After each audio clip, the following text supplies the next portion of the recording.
Bonjour à tous et bienvenue dans ce 12-13, dans l'actualité de ce mercredi 8 avril.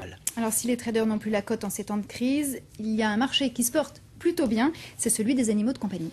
Avec un chiffre, et vous allez tout de suite comprendre, Laura, le budget des animaux domestiques rapporte plus de 3 milliards d'euros par an. Nous allons le voir, pour certains propriétaires aisés, rien ne semble trop beau pour agrémenter la vie de leur animal de compagnie.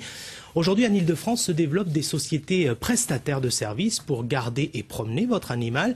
De grands magasins parisiens ont ouvert des départements chiens et chats où l'on trouve de tout, des petits gadgets pour quelques euros, jusqu'aux accessoires et vêtements de luxe qui peuvent atteindre plusieurs dizaines de milliers d'euros.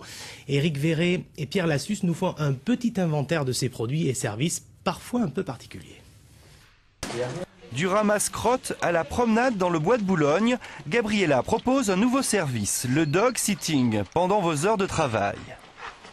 J'ai des horaires qui sont... je peux me lever très tôt le matin, partir à 5 h du matin pour prendre un avion, ou alors partir le soir. C'est un budget très important.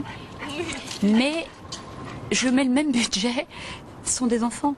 Pour moi, ce sont des enfants. Gabriella prend en charge une vingtaine de chiens par demi-journée.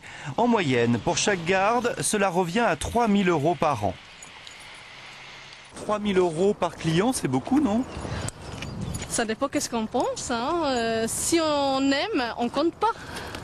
Le marché des animaux de compagnie est évalué à 3 milliards d'euros.